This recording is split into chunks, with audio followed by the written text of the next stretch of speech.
Coming up next is a special program, the CCTV Cup English Speaking Contest.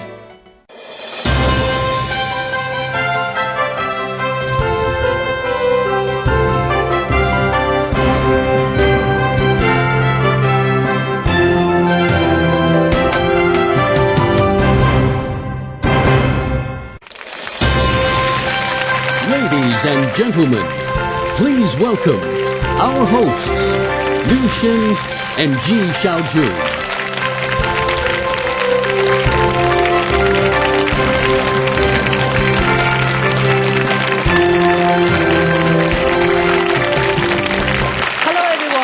Welcome to Day 2 of the 2007 CCTV Cup English Speaking Contest. Jointly brought to you by CCTV International and Foreign Language Teaching and Research Press. I'm Ji Xiaojun. And I'm Liu Xin. Yesterday, we had the honor and pleasure to witness 7 brilliant young people from around China to demonstrate their ability in speaking English. We indeed had a wonderful time. Absolutely. And having seen yesterday's competition, I couldn't find any reason why I wasn't here hosting this competition earlier. Yeah, want to see how they performed? Here's a very quick look.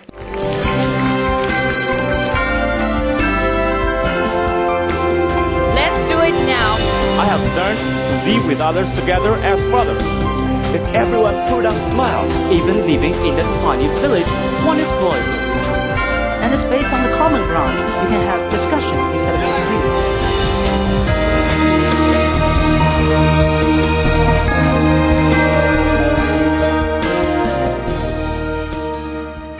Those are the 7 contestants, and today we're welcoming another 8 contestants. Yes, there are altogether 23 finalists, which have been divided into 3 groups and will be competing during 3 days of final competition. And on day 4, there will be the final of the finals, which is the awards competition and the awards ceremony as well. And today we have 8 contestants from around China. Now, ladies and gentlemen, let's welcome the 8 contestants for day 2 of the English Speaking Contest.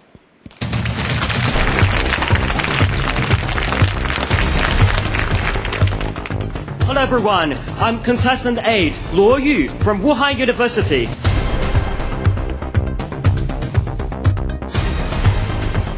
When we pray, move our feet. Hi, I'm contestant number 9, Wang Liansi from Hunan University.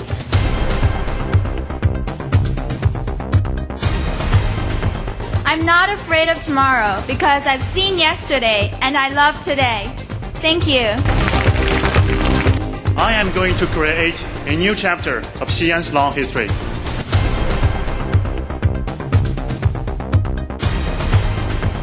Honorable judges, ladies and gentlemen, I am contestant number 10, Gou Xiaolong from Xi'an Electronics and Science University. Ladies and gentlemen, I'm contestant number 11, Shen Yijie from Anhui Normal University. I believe the key to the full life is commitment.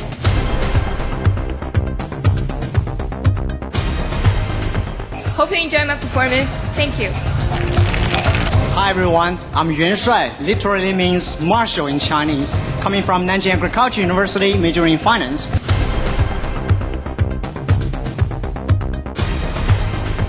So if you have got any financial crisis, I hope I can help you out. Ladies and gentlemen, I'm Tu Xuefei. I come from Ocean University of China.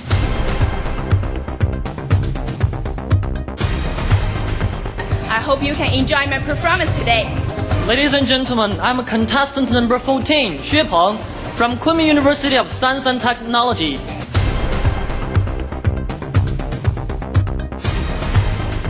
Today I'm here to dedicate myself to you and to those who love me deeply. Ladies and gentlemen, I'm contestant number 15, Wu Yue, from Zhejiang University of Technology.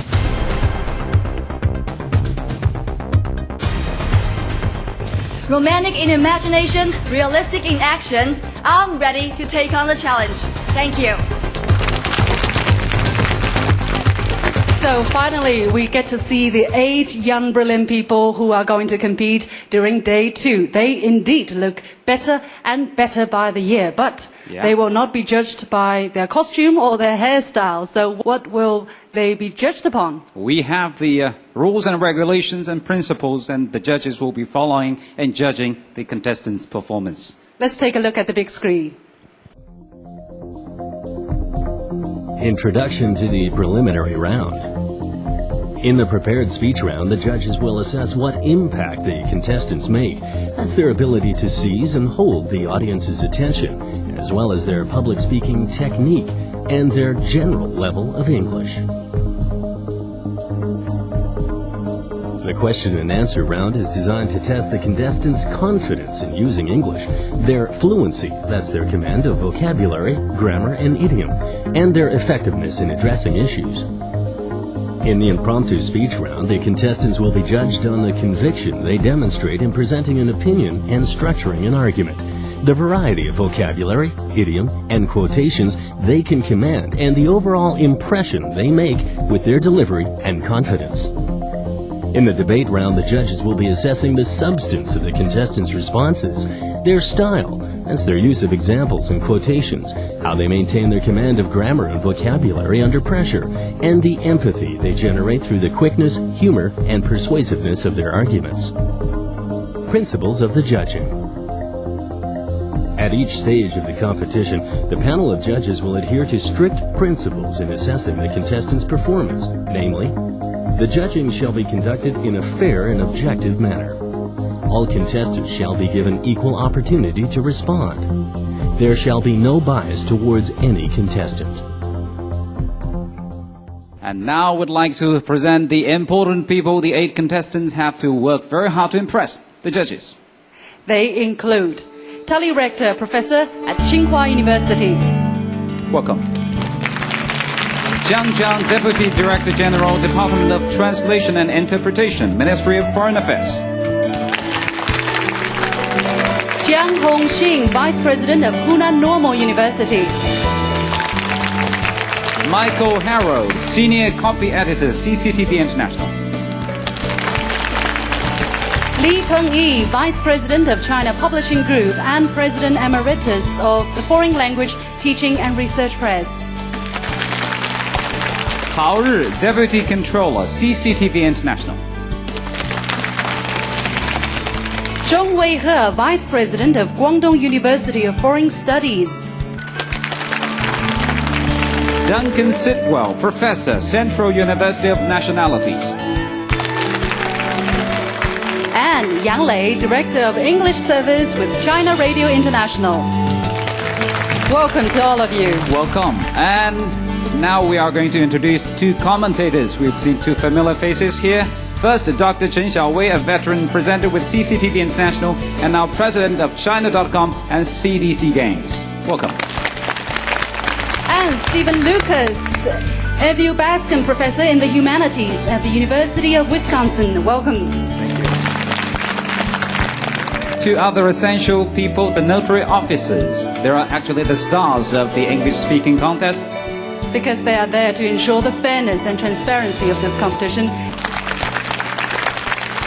And, of course, our audience members, who are English enthusiasts from around the country, including presidents of college English teaching and research associations. The warmest welcome to all of you. Big welcome. Now we give the 8 contestants a few more moments to relax and prepare before you come on stage and compete. Before we officially kick off today's competition. So, Thank you. We'll see you in a minute. Take a break.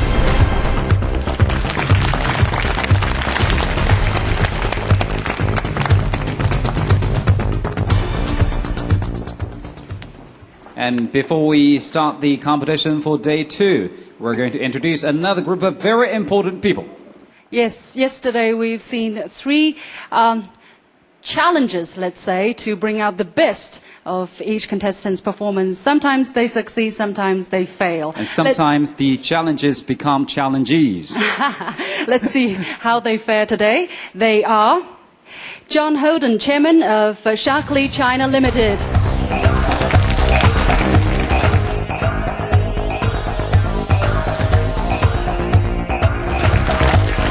Rui Chenggang, CCTV anchor.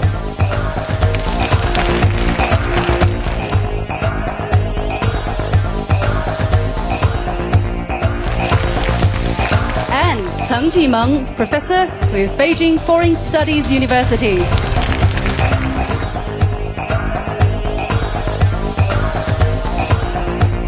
Glad to see you again.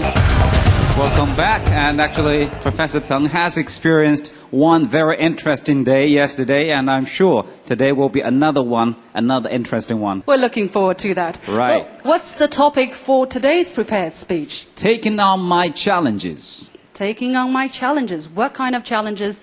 We're looking forward to hearing what each contestant has to say. Well, during this section, how long will the prepared speech be? Well, the prepared speech will last 2 minutes, and this part is worth 15 points. Okay, so taking on my challenges, let's welcome the first contestant during day 2's competition, Luo Yu from Wuhan University. Welcome.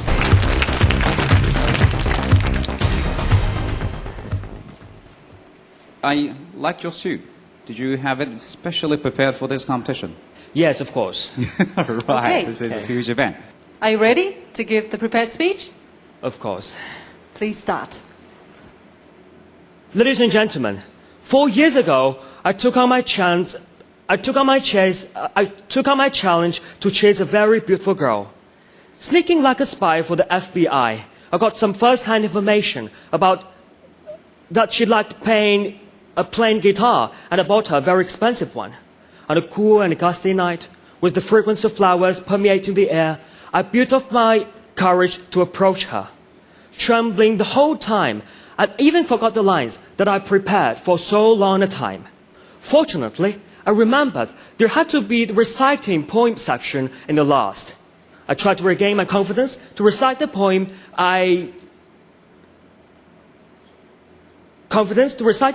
that I wrote for her, which was the toughest live show I've ever experienced. A series of skirmishes read it out in my vulnerable heart. Why couldn't I be your sincere God? Looking back on the days we were together in the past, just like a meteor flying away fast. Deeply fascinated by your passion and charm, I'd rather hop across the Sahara. My little mermaid, accept this guitar, which will make you an outstanding star. Finally, she accepted my guitar. I was successful at the very beginning of my long march of love. My fellow friends, life is just like a marathon, during which we chase the most important ones: love, career, money, fame, or whatever. An American poet, Marianne Moore, said, "Victory won't come to us until I go to it." When we come to challenges, there are two ways before us. One is, let it be. The other is, just do it. I will choose the latter one. What about you? Thank you. Thank you, Luo Yu. Victory won't come easily until you go for it. So, now questions from our commentators. Luo Yu, good thing you got the girl. So, what was the challenge? The girl or your own shyness? I have to say both. I'm very frightened. I was very frightened when I saw the girl. She's very beautiful. And as I was come from Xinjiang Waker Town's merchant, so, she's very beautiful. I was definitely, she's very charming indeed. So I'm kind of shy. I'm a kind of shy boy. So when I face this reality and when I want to take the challenges, I have a strong stage fright, just like today's competition. Not that the girl is your girlfriend, I assume. No, not exactly. Not exactly. So she still remains a challenge. What if one day she becomes your girlfriend? Is she still a challenge, and would it still be interesting to you? I think that she would still be a challenge for me. Actually, she accepted my guitar, but refused my love. Oh, that is the I tragedy, see. I think. Just like a woman, right, Smart Shelley? girl. Yeah. It's hard to say. Maybe in the future, I will find a suitable woman, which is not only intelligent, but also, as well as very charming. Yes. Good luck. There are not that many of them out there Thank you. running around loose anyway. So, let's go into the second round for Luo Yu's performance. He's going to make an impromptu speech. He will choose from the numbers on the big screen. So, which I number? would choose 8. Number 8, your own number. Let's take a look. In April 2007, 3 African countries, Kenya, Burundi, and Madagascar, secured a major loan from the World Bank to help roll out high-speed internet networks. In the past, however, such international financial assistance provided to African and other developing countries has been criticized for imposing financial burdens on countries that may struggle to make repayments. A better way to help, it's argued, is to offer more hands-on support so that developing countries can learn to help themselves. Our question is, which is the better means of helping developing countries, technical support or financial assistance? You have 15 seconds to prepare. Are you ready? Okay. Off you go. Ladies and gentlemen, I'm here to discuss with you what is more important for the developed countries. I strongly agree with the idea that financial assistance should take in the priority. If we cut financial assistance for the developing countries, we will promote our education. And with education, we can promote lots of talented people. We can enhance our research and development capability. And we can enhance the whole productivity. And most important of all, with such money, we can import some high technologies. Talking about drawbacks of technical support, sometimes it's so outdated. According to the theory, one of the international theories of neo-Marxism international theory, with the time passing, the developing countries will be dependent on the developed countries. So I do think that what we need for the developing countries is the financial assistance rather than the technical support. Well, the debating panelists might not agree with you, and you have 3 minutes to convince our debaters. And this part is worth 40 points. I'd like to strongly disagree with you. I'm afraid that you have the wrong idea of what financial assistance means. For a developing company, they have to choose themselves how to spend their money, and they lack precisely the thing that will enable them to spend the money wisely. They lack the technical expertise to decide how best to use the money. So the first step should be to assist them with the knowledge and education that you've already identified is useful. No, actually, I don't think that technical support is the knowledge. I have to say the fundamental or the prerequisite is the money. We have to have the money. We can make loans from the World Bank, which is very important. Without money, we can't do anything. Well, technical assistance by its nature involves the payment of sums by the aid organizations to help the developing countries. So its money is involved very much in that. So it's the first thing that they need before they can take responsibility for borrowing the money themselves. We have to make loans, some of the money from the World Bank for the developing countries. Without money, we can't do anything. And talking about the technical support, using technical support, we invite lots of talented people as well as high technology. But the machines are just machines. We have our own talented people for the developing countries. For the developing countries, we just invite technical support to the developing countries. We don't have our own talent. And with the financial assistance, if we have education, we have promoted so many talented people, we can repay the money back to the World Bank or some other organizations. Well, I think you've misunderstood the concept of technical assistance. Technical assistance doesn't mean giving equipment. But also talented people. But that talented people is not the talented people from our own nations. For the developing countries, we are lacking of such talented people. We have to produce, we have to cultivate them in our own countries. And with the financial assistance, we can invite so many new, fresh ideas. And using this money, we can educate our people. Let the educated people be our own talents. We don't have to depend on the developed countries. One of the biggest problems in developing countries nowadays is institutional weakness. Money goes in and it's misspent. Yes, like what we have been saying, that money corrupts. Like power, money do corrupt I mean, does corrupt the leadership. And for those developing countries, I do think, the leadership can be very, very corrupt. And so in this case, we are strongly for technical assistance in terms of financial assistance, because the money may eventually fall into the wrong hands. Possibilities for the developing countries. We can promote, we can enhance our own institutional infrastructure for those developing countries. That is not a problem for all the developing countries. Well, first thing first, sometimes you may also run into a situation where there is a general lack of financial institutions that can help the country to spend the money. And in the 21st century, without a good command of the latest IT technology, no one can create wealth. There's this old saying in China called, it is better to teach someone how to fish rather than to give them fish. So by providing technical assistance, we're telling them how to fish. The first thing is that we have to have the fish in the pool. That is the money. If we don't have fish, we can't have the idea how to teach them to fish, how to fish.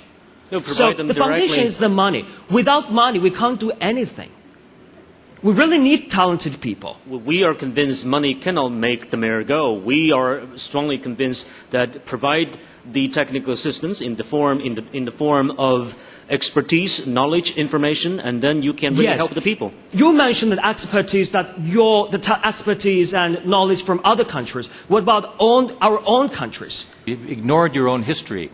Deng Xiaoping said, open up and reform. 改革开放. It's the opening up to outside ideas and assistance that enabled China to do so well. It wasn't money from overseas. And also he said science and technology is the #1 productivity, most productive force. Yes, of course. It's not money, so you agree with us, huh? It's money, of course. Money doesn't matter in this case. You have to say, we have to need our own talented people. The China's idea of broadband reform is very important because China also involves lots of funds from other countries. So that can enhance our own economy. Financial assistance works when it goes to countries that know how to spend it. If you know how to spend it, you can borrow the money from anyone. But you don't need without assistance. money, we can't have the idea to educate people how to use the money. And with money, we can promote education. Thank you. Thanks. Well done. I think that the big difference is age. Look, their age added up together is, about... Are you revealing a secret? No, over 100 years. He's just, a little over 20, let's say. Indeed, well done. Very well done. I had a strong stage fright standing on the podium. As a biology major, I just feel like thousands of, maybe millions of butterflies crazily flying in my stomach. Let's hear what the commentators have to say. And the judges are now working on the scores of contestant number 8. Well, contestant number 8, you should not feel at all bad about having butterflies or moths or dragonflies or any other kind of creature floating around in your stomach while you're up there on stage giving a speech, particularly in a situation like this in front of a television audience and then millions of people who will see this in China and around the world. Stage fright's perfectly normal for a public speaker, and the question is not trying to eliminate stage fright, but trying to control it and making it work for you. We have the score for contestant number 8, Luo Yu. Let's take a look. And the highest and the lowest will be taken out, and the final score for contestant number 8 is 92.857. Congratulations. Well done. Thank you. Thank you. Now we're going to welcome another contestant, contestant number 9. Wang Liansi from Hunan University. Hello. How are you? Hi. You're good? Too nervous. Too nervous? No need to be nervous. Indeed, there's nothing to be afraid of instead of just those 3 gentlemen over there. You like cooking. Tell us what kind of food you cook normally. I like shrimps. So at home, I'll cook all kinds of shrimps, which actually have pleased my mother a lot. But I guess, when you finish this competition, your mother will treat you with a dish, the lobster dish. She's in hospital right now. Oh, yeah. Well, all the best wishes to her. Thank you. Are you ready to give the prepared speech? Yeah. Now take on your challenges. Okay. Ladies and gentlemen, I grew up in a city by the Yangtze River where water never poses a subject of any great moment. The abundant water resource is like a cozy cradle, breeding me, raising me, and blessing me, and it frees me from any concern for water shortage. However, during my stay in Sydney this summer, some trifles challenged the thoughts and ideas that dwelled in my mind. the initial discipline of the hostess was somewhat startling. Shower should take no more than 10 minutes. What? Isn't Australia one of the richest countries in the world? Since when did water become a luxury? But when in Rome, I was supposed to do as the Romans. Meanwhile, what equally intrigued me was that she never used the washing machine unless she had collected a full barrel of dirty laundry. And I was left with no choice but to take on challenges and adapt to changes. The moment bits and pieces of challenges to my old lifestyle trickled in, part and parcel of pictures of water shortage flooded in. Australia is the driest inhabited continent on Earth. Over 80 countries suffer a water shortage that threatens health and economy, and 40% of the world's population still has no access to clean water or safe sanitation. To someone from a place never afflicted with water problems, the challenges I came across are far from delightful, while the changes I've made are far from painful. Michael Stanley once said, "There's no challenge more challenging than the challenge to improve yourself." By adjusting myself from brawn to brain, by reshaping myself from slow to sure, I should be glad to take on my challenges far and away. Thank you. Well, no challenge is a challenge if you're ready to face it. So the questions from the commentators. Yes, contestant number 9, thank you. If you had the power in China to deal with solving China's water issues, what would you do? Well, water problems all too often cause tensions between countries. But not only tensions, but water problems can also lead to cooperation. You know, Israel and Jordan, they have cooperated to solve this problem. And the same thing is that Egypt and Ethiopia are also cooperating. So if I were a government official, if I had been given the power, then I would have called for effort among different countries, and we can solve this problem together. The power of teamwork is great. Well, and so, me. Some people have said that countries might go to war yes. Over water, but what about regions within China? What kinds of disputes in this country do you see coming up?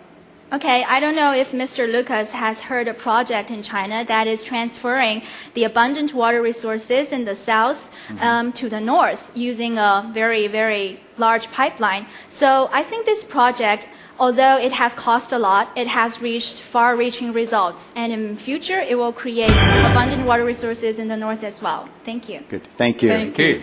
Thank you. 1 minute of Q&A up. Now you will give us an impromptu speech. Please pick a number. Number 9. Number 9. You're on number once again. They are called Hai Gui, or returnees from overseas. Less politely, they are known as the homophonous Hai Gay sea turtles. For many years, the title sea turtle has been synonymous with being highly educated, having foreign language skills, and consequently earning a high salary. These days, however, the sea turtles, maybe because there are too many of them, or because China's own homegrown talents are now flourishing, are not as sought after as they once were. Nor are their salaries the envy of their colleagues. Our question is, are people educated overseas entitled to a higher salary? That is the topic, and you have 15 seconds to prepare, and this part is worth 30 points.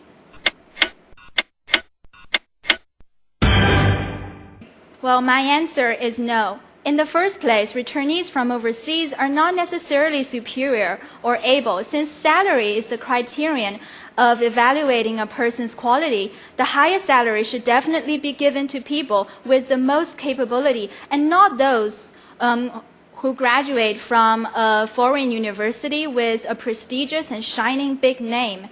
And on the other hand, the China's own homemade talents are also flourishing according to the video clip. And look at these young candidates today. Although none of us is gilded with a foreign diploma, I have faith in saying that we have demonstrated our characters, our English knowledge, as well as our positive outlooks on life. And I have faith in saying that we are potential pillars to our country. So foreign returnees from overseas are just like foreign fruits. No matter how far away they come from, how fragrant they smell, how exotic they look, what counts most is whether they're delicious enough. Thank you. Very interesting comment. I agree with you 100%, but those three gentlemen over there don't. Yeah, just remember, 2 of the 3 gentlemen are returned scholars. I think you are sadly wrong in terms of saying that they do not deserve the high salary. On the contrary, we argue for a higher salary for these returnees because, first thing first, for the international exposure, and secondly, they are the kind of a state-of-the-art expertise and knowledge they bring back to China or maybe any other countries. Now, thirdly, they're also very well known for being kind of using interpersonal skills in communicating. Well, you do have a point. However, you mentioned that they have communication skills. But are you trying to say that these employees, these college students who are studying in China do not have that communication skills? No. I'm a college student. I study in Hunan University, but I don't see that I'm in lack of any communication skills. And secondly, you mentioned that they are exposed to foreign cultures, so they have a state-of-the-art expertise. But you have to know that China's higher education is also flourishing.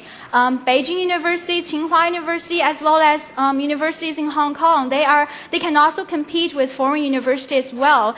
And the third point I remember you said was they are more professional or but, you know, many people refer to the returnees from overseas as bananas. They have yellow skins, but inside they're white. But personally, I don't like eat bananas. And I doubt that those employers in the companies will like bananas. We need apples. We need other common fruits as well. What's wrong with being a banana, as long as we can kind of reach a deal? Being a banana is fine, but are you willing to pay like 10 yuan for a banana when you can enjoy the same nutrition by paying 5 yuan for an apple? Of course not. I mean, each kind of fruit should be treated equally, and it doesn't mean that you're a banana. You have to be paid in a higher price or you're in any way superior than those common fruits. If you're a Harvard Business School MBA and you're working in Beijing, you're entitled to a salary of amounting to $100,000. You have a problem with that?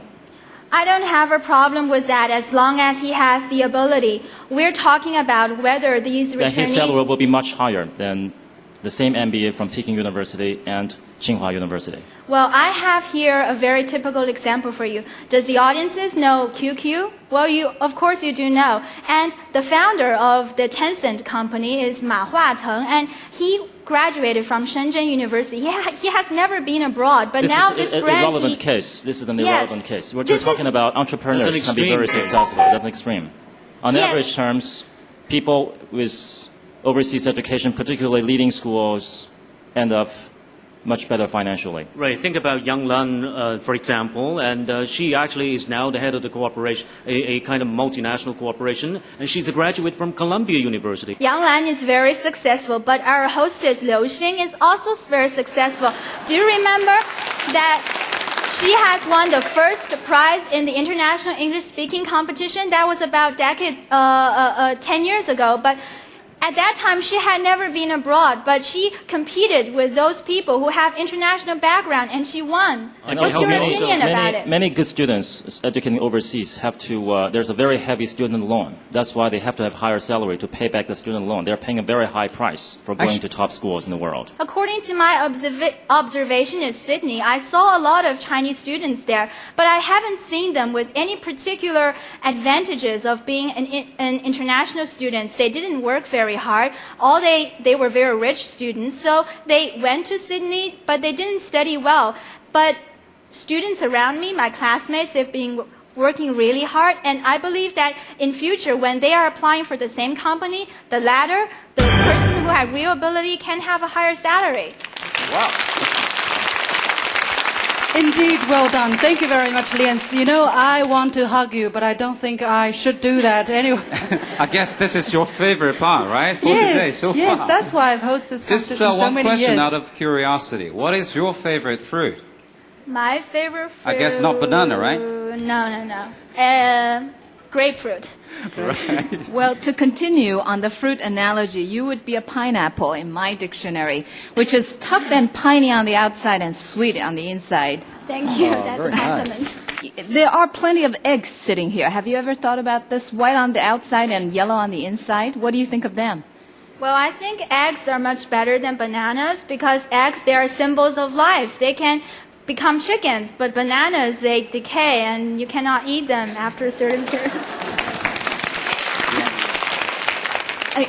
I really would like to comment on one point that I noticed that's very different in you from some of the other contestants that I've observed, which is that you're not afraid of stating your point of view from the very beginning. You rose to the challenge, for sure, I think. I think you became the challenge for them. Yes.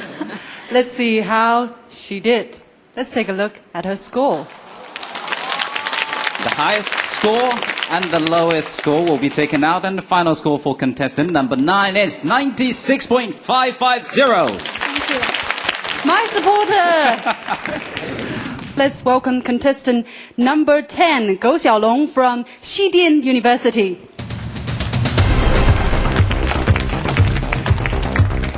Hello. Hello. How are you? Fine, and you? I'm fine too. Another Every day we have this textbook conversation. lesson, Right. Every day. So, your hobby is debating. Does that mean that you like to quarrel with people?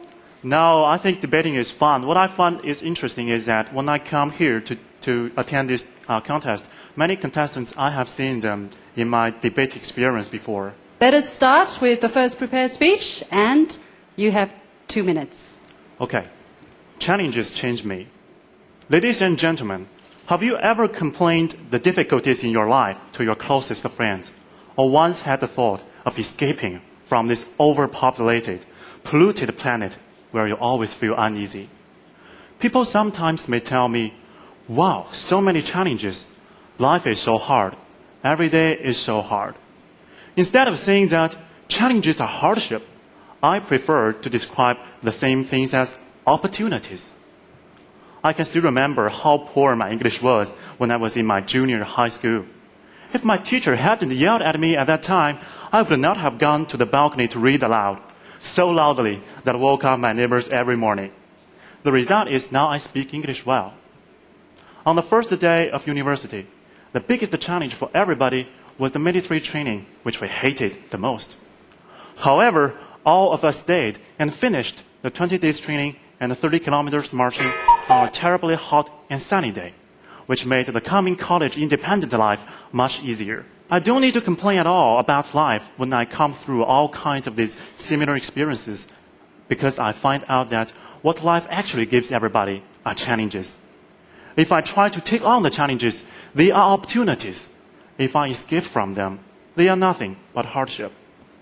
Therefore, as a computer major, I am never a man to worry all day about whether I can keep up with the rapidly developing science and technology in the information age. I attend all kinds of activities in labs, and so I will know the things necessary for me. I don't know what the earth is going to be like, but I am sure by turning my worries into practical actions, things will be much better. My challenges change me. My opportunities develop me. Thank you. Thank you. So, challenges are opportunities. The comments, the questions from our commentators now. The kind of challenges that you mentioned was either learning English or going through military training. Is there anything in particular in those activities or exercises that jump out as your personal challenge? In everybody's experiences, we face difficulties and challenges every day. And in such challenges, we have found out things that is special. Because in the things like military training, we find a way to cooperate with other people. We have to get familiar with the way other people live.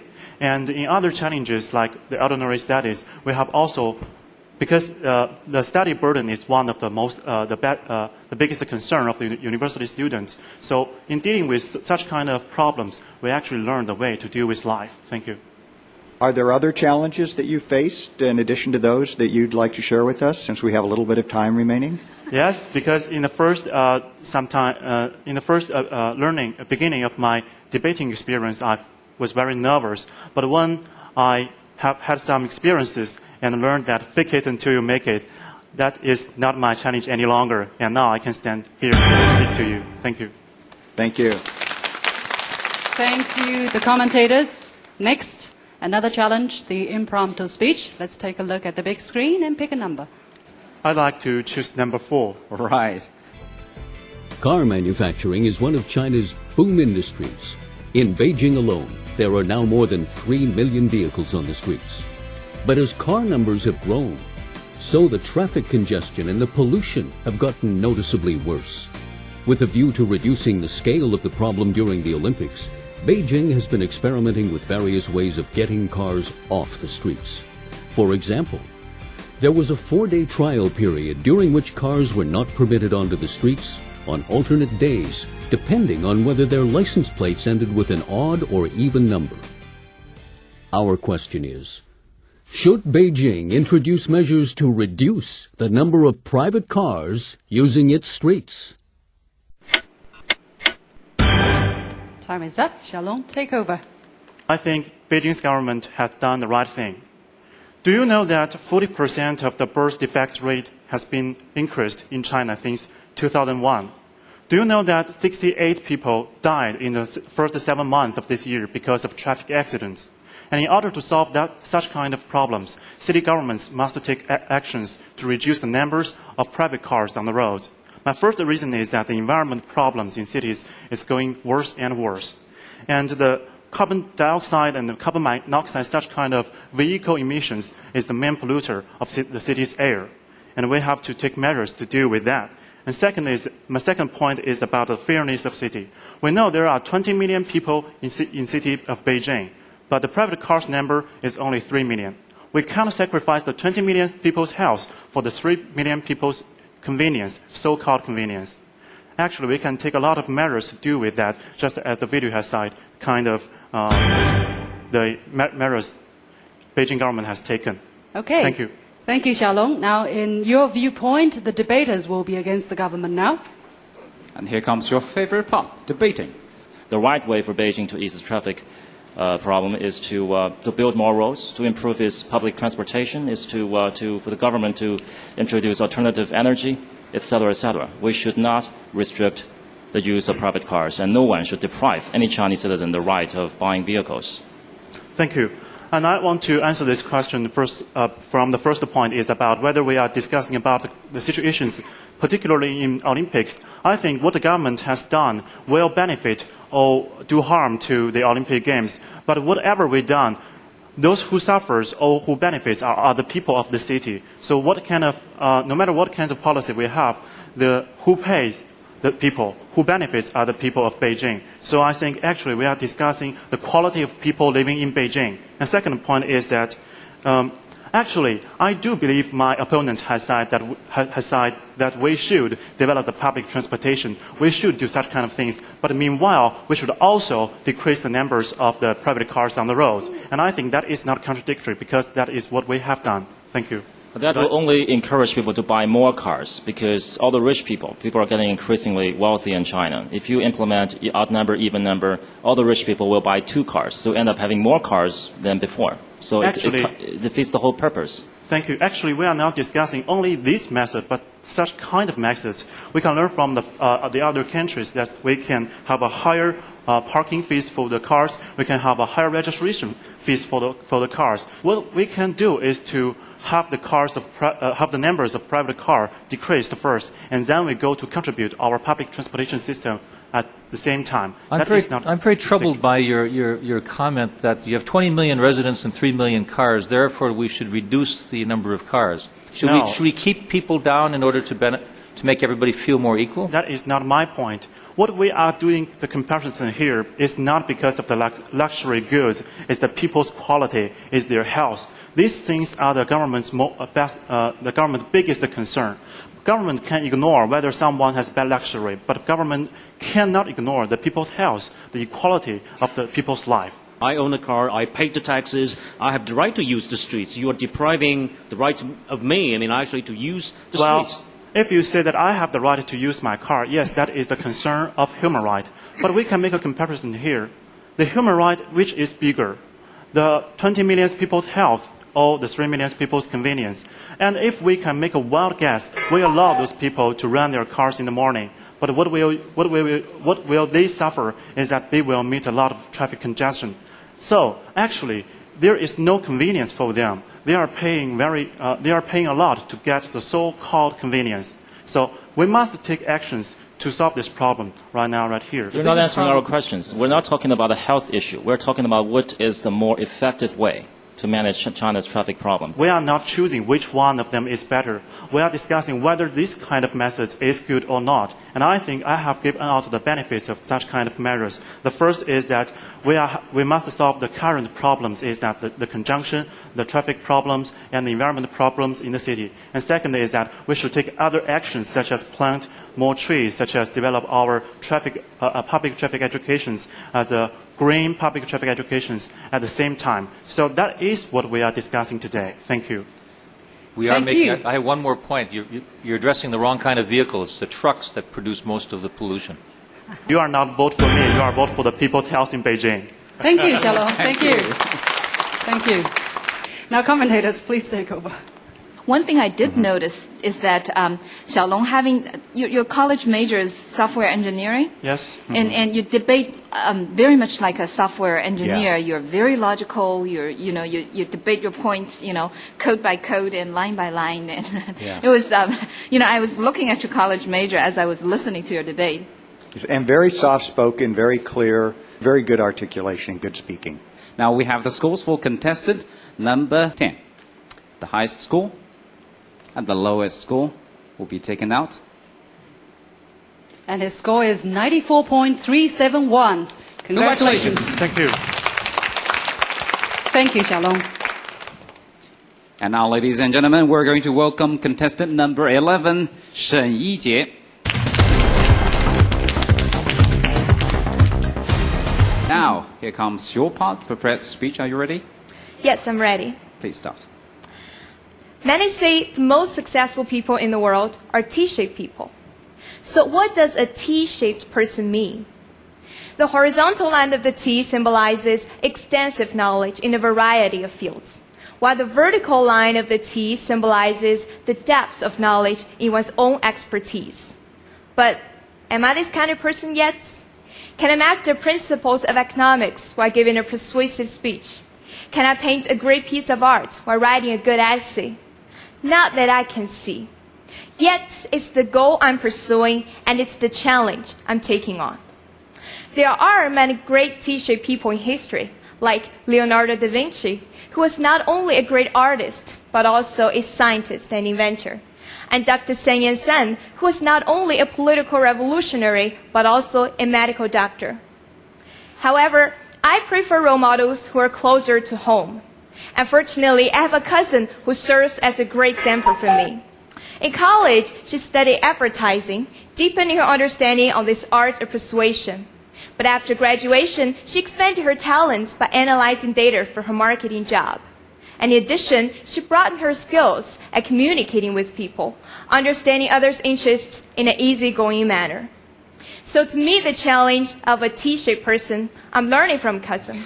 I'm not only analyzing essays by Winston Churchill, but trying to understand Mozart's music or practice photography.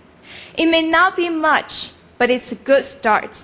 And I'm confident that one day I'll appear more and more like my ideal T-shape. Thank you. Actually, you hasn't used up your time. You still have another 17 seconds. But now we're going to invite questions from our commentators. Okay. And you mentioned Da Vinci in your speech. Right. And, of course, Da Vinci, had that famous drawing of the human body with the arms spread out. It was kind of a model of the T-shaped person. Yes, right. And we think of Da Vinci as a paradigm, as a model of the Renaissance man, the person who knew everything that could be known. My question to you, is it still possible in our day and age to be a Renaissance man or a Renaissance woman? Do you mean, is it possible for us to know as much as Da Vinci knew in the Renaissance? Yes, comparatively speaking. I think it is possible to know that as much as we could, because, as I said in my speech, I said in the T-shaped person, they have a extensive knowledge in a variety of fields. So which means that even if in our daily life we can explore different fields, and in the extensive of knowledge does not have to go deep. And what should be go deep is one's expertise. So in this larger sense, so in the general area, we need only know the basic ideas of different various fields. So my opinion is that it's still possible for us to know as much as we could, even if in a daily life. What's more challenging to you, the arms or the legs of the T?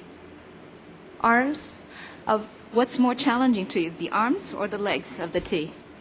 Well, I would say they're both very challenging because in one's expertise, the more you go deeper, the more difficult you will find it is to learn.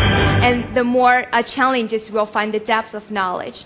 But for extensive knowledge, there are various fields, but not all fields are easy to learn. They cost time and it requires the challenge. Time is up too. Thank you. And Thank you're you. very clever not to take Chen Xiaowei's question literally.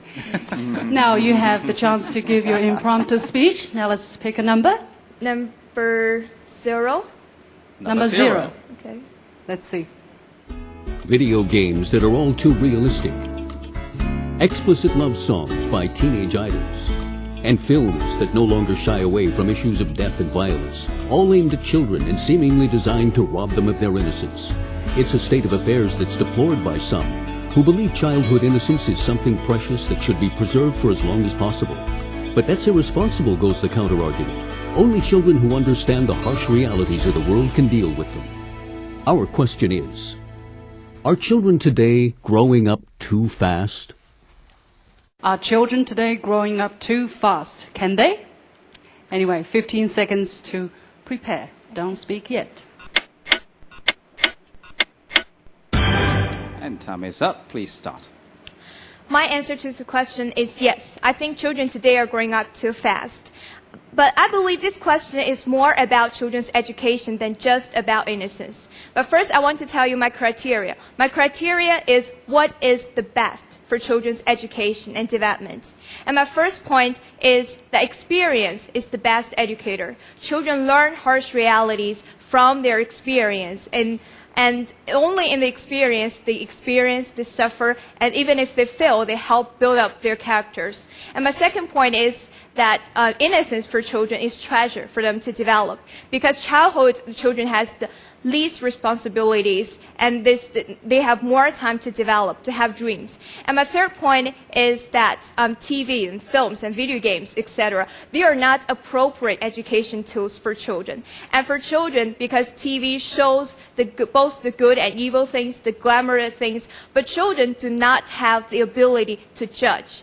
So I believe that And good way. I'm afraid time is up, and I'm afraid our children over there are growing too slowly. Huh? I'm very surprised to hear you say this. The world is, in fact, moving ahead quickly. You admit that children need to learn. They need to learn by experience. Why limit the world's experience for these children, and who's to decide?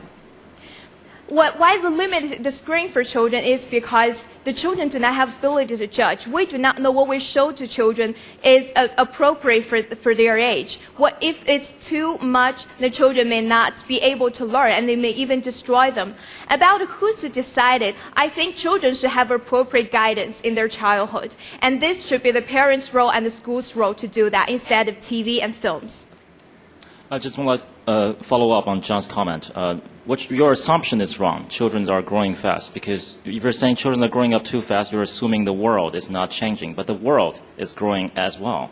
So children are only catching up. It's not called growing up too fast. It's called advance with the times, 与时俱进. I know the world is changing fast and children need to catching up with them, but that does not necessarily the children should lose the innocence and appropriate education, the guidance they need in their childhood. It's all depend on what's the definition of grow up. The grow up, even children grow up, they can maintain the innocence. They are growing up, when children grow up, they have the ability to judge and they are able to learn things from their own judgment. Why not just lose innocence at an early age so that you can stand up to the test of the time? I don't think we'll ever lose innocence. It's the difference between innocence and being naive. Even as adults can have innocence. Innocence is the nature or belief in the good. Well, if you don't care about innocence, losing that innocence, why don't you just expose the kids to everything that they can lay their hands on? I don't think that losing innocence can help children step up fast and facing the challenges. Innocence is the nature or belief in the good. The world is changing too fast, world is full of bad. That's why we need appropriate guidance to maintain the children's innocence, to tell them they should still have hope. Who gives you the power to play God and give guidance? You are not supposed to play God.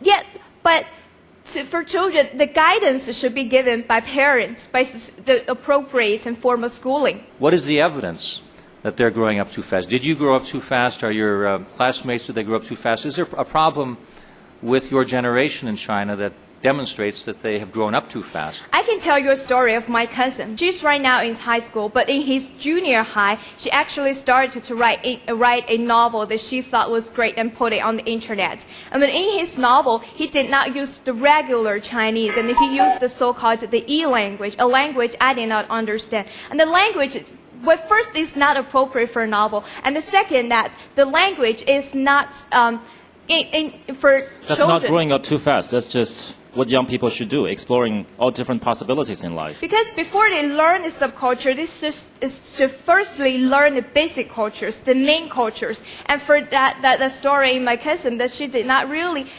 could use the Chinese properly, let alone use the E language. They don't need to be constrained. You're heading us in the wrong direction. Children are growing as the world is speeding up its pace, but the pace should not affect the children's education. That should not affect what is appropriate in different phases of life, what is appropriate for them to learn in their different phases of life. So, when the world is speeding up this pace, when the world is changing too fast, then they should give children more information, but at the same time, they should be responsible for children to give them more judgment, more ability to teach them how to judge.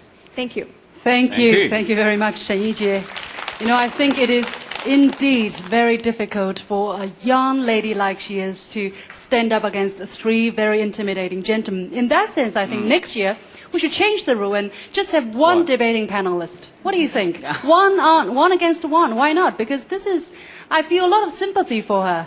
Don't you guys think so? Well, this is a formidable debating panel, I must say. I agree entirely, and they are really giving the contestants a run for their money today. Now, my question for you, since you're the president of a gaming company, is instead of developing games about violence and so forth, how about a public speaking game? Who told you we only develop games of violence? Well, not just violence, but Who whatever. told you we develop games of any violence? Well, but assuming I'm just thinking of stereotypical U.S. game companies. But how about a public speaking game? That would be great. Our public speaking almost became violent. And now the scores. For Shen Yijie, let's take a look at the big screen. The highest and the lowest are eliminated, leaving her with 94.529. Very impressive. Congratulations. Thank you. Thank you very much. Congratulations. So, ladies and gentlemen, you have been watching Day 2 of the 2007 CCTV Cup English Speaking Contest. Jointly brought to you by CCTV National and Foreign Language Teaching and Research Press.